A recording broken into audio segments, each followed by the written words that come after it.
చంద్రబాబు చేసిన కుట్రలో BJP పడిపోయిందని BJP నాయకులు పడతల సురేష్ ఆగ్రహం వ్యక్తం చేశారు. విశాఖలో చంద్రబాబు బీజేపీ నేతలకు తీవ్ర అన్యాయం చేశారన్నారు. బద్వేలులో రోషన్నకు నాకు మధ్య తేడా చెప్పాలని డిమాండ్ చేశారు. ఎవరి నోట్లో మట్టి కొట్టడానికే రోషన్నకు టికెట్ కేటాయించారని అన్నారు. ప్రశ్నించే గొంతుకను నొక్కేస్తున్నారని చెప్పారు. ప్రజల పట్ల అవగాహన ఉన్న దళితులు వద్దు, వారికి మడుగులు వత్తేవారు కావాలా అని ప్రశ్నల వర్షం కురిపించారు. కడప గడ్డపై విద్యార్థుల సమస్యలపై ఉద్యమాలు చేశామన్నారు. ఉద్యమం సమయంలో బేడీలతోనే పరీక్షలు రాశామన్నారు. దళితుల పట్ల వివక్షపై క్రైస్తవ మతంలోకి మార్పులపై పోరాడనన్నారు. దళితులు అగ్రవర్ణాలు ఒక్కటే అని చాటి చెప్పారన్నారు. బద్వేలు ఉప ఎన్నికల్లో నిఖార్సైన బీజేపీ కార్యకర్త అవసరమని నన్ను ఎన్నికల్లో నిలిపారన్నారు. అప్పుడు నాకు 22,000 ఓట్లు వచ్చాయన్నారు. అందుకోసమే ఎన్నికల్లో పొత్తులో బీజేపీకి 10,000 ఇచ్చారన్నారు. ఎవరు సహకరించారో తెలియదన్నారు. రాత్రికి రాత్రి టీడీపీ కార్యకర్తకు టికెట్ ఇచ్చారన్నారు. సీటు రావడంలో ఎవరైతే ఈరోజు క్రియాశీలక పాత్ర పోషించారో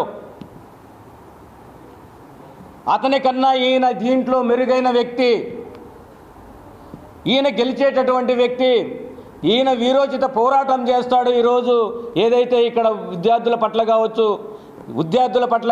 యువకుల పట్ల కావచ్చు, లేదా ప్రజల పట్ల కావచ్చు, లేదు ఈ యొక్క రాష్ట్రంలో కావచ్చు, ఈ యొక్క జిల్లాలో కావచ్చు, ఈ యొక్క బద్వేల్లో కావచ్చు, ఆయన ఏ ఉద్యమాలు చేశాడు ఈరోజు ప్రజల కోసం?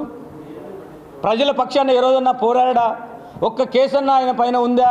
ఒక్కరోజన్నా జైలుకు పోయాడా? ఏ రోజన్నా పత్రికా విలేకరుల సమావేశం పెట్టి ప్రజా సమస్యల పట్ల ఆయన ప్రశ్నించాడా?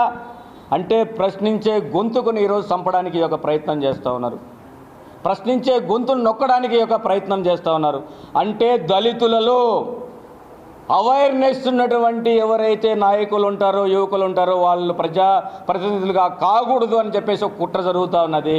వీళ్ళకు గంగిరెద్దులాగా తలొడించేటటువంటి దళితుడు కావాలి తప్ప ప్రజల పట్ల అవగాహన, ప్రజల సమస్యల పట్ల అవగాహన ఉన్నటువంటి దళితుడిని ఈరోజు అసెంబ్లీ మెట్లు ఎక్కకుండా ఇక్కడనే గొంతు నెక్కేటటువంటి ప్రయత్నం జరుగుతుందని చెప్పేసి దళిత సంఘాలు ఈరోజు నాకు చెప్తా ఉన్నాయి.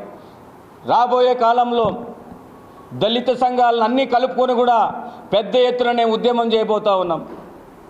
అంటే అవేర్నెస్ ఉండి ఈరోజు ప్రజల పట్ల, సమస్యల పట్ల విద్యార్థి దశ నుంచి ఉద్యమాలు చేస్తుంటే ఈరోజు నన్ను ఆపేటటువంటి ప్రయత్నం చేస్తున్నారు. అంటే నేను వస్తేనంట ఈయనకు అన్ని పరిచయాలు ఉన్నాయి, ఉద్యమాలు చేశాడు,